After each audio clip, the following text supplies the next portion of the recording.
Hey guys, welcome back to my channel. In today's video, I will be talking about the steps that I took so that my insurance company can pay for my breast reduction.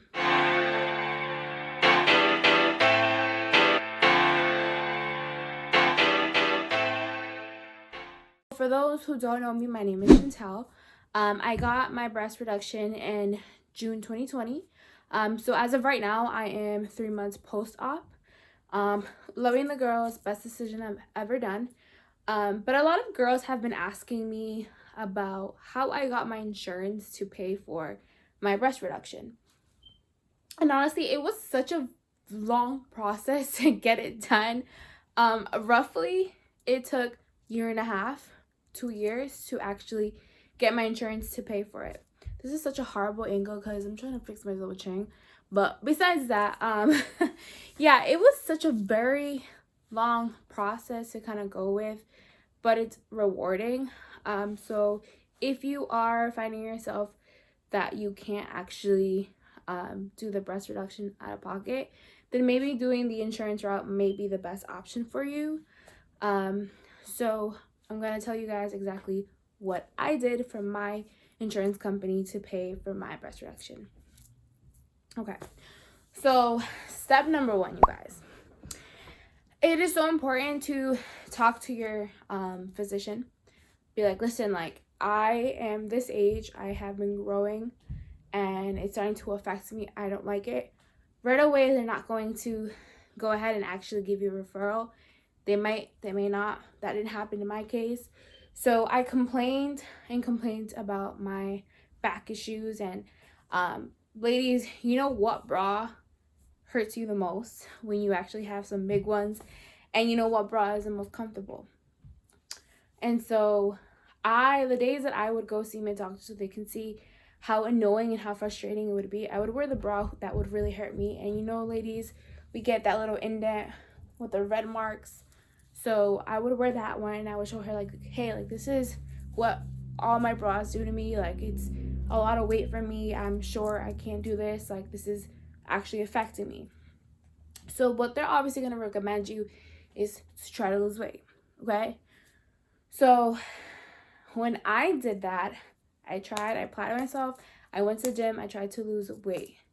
So this goes into step number 2. Go to the gym, girl. Get slim thick, do what you need to do, lose that weight, do some cardio, do some strength training, and at least drop, I would say, anywhere between 10 to 15 pounds, and kind of tell yourself, is that actually something that has bettered my back and my neck, or is that am I still having that same problem? So actually, for me, I was having worse back pain than ever before, prior to getting really into the gym. So I actually had to go to see to the ER because there was one weekend where I was in excruciating pain of my back. And so I went, long story short, they gave me muscle relaxers.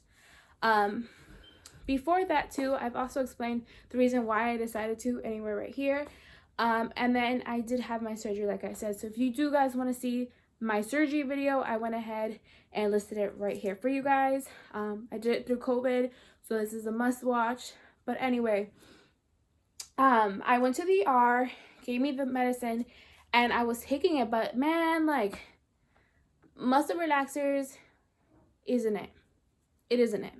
So it was up to me where I'm like, all right, if I can't fix my back issue, I need to go back to my doctor and tell them, like, hey, I've already been going to the gym, my back isn't getting any better, and I know that I still need to continue going to the gym because in reality, I don't work out my back as much as I should, and I feel like if I don't do that, I'm just going to be just dead for my back. And she did see that I was actually trying, and I would say this was anywhere between the span of 6 months when I went back to her and I told her, like, hey, from my first visit to when I had to go to the hospital because of my back. I do recommend going through your physician for first step, and then as well going to the gym, doing whatever you can. And if you see that's still not working, go back to your physician. Go back to them. Tell them, hey, like, I have done everything. I've came back to you, like, and take a record. When you leave the first time for your physical, get something, a doctor's note of the date of your physical. And that way they should record that, hey, this person has already complained about her back. They'll ask you, like, obviously when you do your regular yearly routine of a visit, they check everywhere. So they should already have record that you've already been complaining about this issue. Now, 6 months pass by and you're still complaining it, now they're going to take it a little bit more serious. Might not give you a referral right away, but this is what you're going to do in case you don't get that referral. So, this is what happened to me. I didn't get a referral, but I had to go to physical therapy. I did physical therapy for about 6 months, and that's when I was like going ham in the gym. Before I was like going to the gym, but this is the part where I was like, I need to do this for me, because if I don't do it for me, nobody else will. So I went to the gym hard. I had records of all the times that I would check into the gym, and when I went to go see my doctor once again for the 3rd time, I had that paperwork, and I said, like, hey, this is all the times that I've been to the gym. I've been trying. Please, like, let's do something. And that didn't happen till I finished my physical therapy. So when I finished my physical therapy, as well as my gym stuff, as well as going to the gym, I went back. Because when I met with my physical therapist, I was so tense in my back that it did help. She did help open that up, because in reality, like I said before, you're not necessarily working your back muscles as much as you should, especially your neck muscles. And for us with larger breasts, we tend to kind of hunch over. So she really helped me kind of like open up, and it's so important, you guys. But nonetheless, you guys, it's important, in case you don't get the referral right away, go to physical therapy. Do whatever you can to show them that this is exactly what you need and it's going to better your life medically. So go to physical therapy, get that done. You might have a copay, but it's all worth it at the end of the day. I was paying for 2 sessions a week. I was paying anywhere between, I think it was $40 a week that I was doing. No, it was $80 a week, because it was $40 per session. But it's not that bad, you guys. Like, it has to be a priority. You really have to want it for them to realize that you do. So when you find your surgeon, I recommend you guys doing your research on doctors, especially for plastic surgery. You should do your research on doctors. It's up to you to pick the surgeon that is right for you. So I do recommend, when you get your referral, to see, sometimes they give you a list of doctors, to go ahead and do your research on those doctors, because that's important. You obviously want to make sure that you are in the best hands possible. Read all the Google reviews. For me, it was all the Google reviews. It was honestly in the same town that I live in. So I was thankful enough to know girls who've got it done with the same doctor. And so I've actually never said my doctor's name, but his name is Dr. Michael Kutka, and he is here in Massachusetts. So I'll leave his information here if any of you guys are from Mass. So he's an incredible doctor. Love all his work. Amazing doctor. Because then they say, like, whether or not it's something that you actually need medically. Like, from those words, when I heard those words, I feel like, all right, like, because I need this medically, I feel like insurance will pay for it. So you go to your physical therapist. I keep saying physical therapist.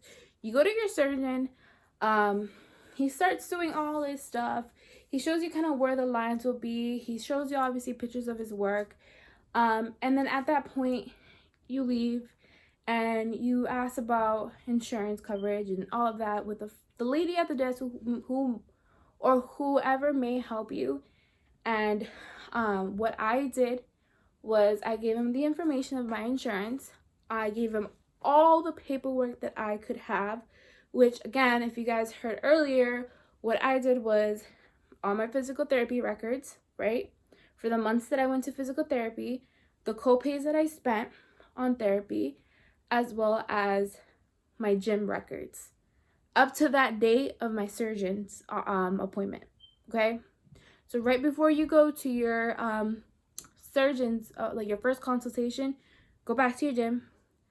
You can obviously let them know what's going on. They're more than happy to help you, because they're supposed to know exactly a record of how many times you actually go to your gym, or you kind of clock in, because every gym has this this kind of check-in program going on where you kind of just beep and you go in. So they should be able to quickly bring up a record, print it out, and give it to you. Within 4 weeks, I knew that insurance was going to cover it for me. I knew exactly what they were going to cover, what exactly they didn't cover, and why they didn't cover it. So in terms of the surgery, I didn't pay for at all. My insurance did, but I did have to pay the outpatient copay, which is basically that I will be taken care of in terms of in the hospital. I didn't spend the night, so it wasn't too much. I think it was like $200 and something. So in terms of that, I didn't pay anything crazy. It was like $250 that I paid for the outpatient care. So that was it. So again, you guys, disclaimer, this is how I personally did it, and kind of the long process it took me to really do this surgery. It's not that bad, you guys. I waited for it, and it was worth the wait. And especially even my original surgery date was in April, I forget what date in April it was. April 23rd was going to be my surgery day, but coronavirus happened, so they pushed it 3 months later, which I had to, wait a little bit more, but that's okay. And that was fine, and I don't regret anything or the process how it went, and it's over warning, like I always said, you guys. I think too, the best advice that I can give you prior to kind of figuring all of this out is call up your insurance. Say, hey, like, I'm having some issues. I just want to know kind of like just the procedures you guys do in order for me to be qualified for my insurance to pay for something that I medically need, do your research online. It should have all your records. Kind of talk to you, especially if you're a young person. I've actually got a lot of young girls in my comments on YouTube saying that they're young and their parents don't really allow them to. And you guys, like, you can show your parents this part, because I think that it's so crucial, because I was a young girl at 15 already having, like, breast reduction was already a talk for me. I was already on my mind because I was so insecure, and I used to think back then I was fat, but it was because I've always had a larger upper area. I mean, they're still pretty big. And so I always had a larger up here, upper body. And back when I was younger, obviously I had a flat tummy. Now, quarantine happened or whatever, but I regret I really, really feel like I was so insecure. So parents, if your child is watching this, it's because it's more of how she feels, the insecurities that she feels, and it's only going to get worse if they don't actually take action to this matter. If they're complaining about their breasts, it's for a reason. It's not just because it's there. It's only going to get worse as they age. I'm 25 years old. I got it when I was 24. And just think about it. Your kids in the next 10, 15 years will be having children, and their life is going to be a little bit more complicated. So it's not a crazy surgery. I mean, any surgery that you go through is a surgery. At the end of the day, it's the same risk and complications that come with anything. But I think that it is very rewarding for them, and they would give them a sense of confidence after. They'll be a lot happier. They'll be able to move a lot better. Because if they wait until their 20s and their 30s, their mobility is going to, because think about it, they're carrying so much weight for so many years, and it's getting bigger and it's getting bigger, and their mobility isn't going to get any better. If not, it's going to get worse. So parents, at least go see a doctor. See what's the best option. If they have to put in a little bit of work to see them lose weight, and if it's going to go down or whatever the case may be, just see if they're a good candidate. It's for a reason.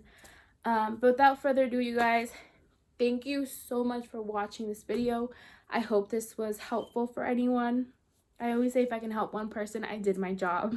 I would really appreciate if you guys would go ahead and hit the thumbs up option and subscribe to my channel. I am trying to get to 100 followers by the end of November. So please, please, please go ahead and subscribe to my channel. I always answer all my questions in my comments. So if you guys have any questions, concerns, or just want to connect, go ahead, comment down below. And without further ado, I'm gonna see you guys in the next video. Bye.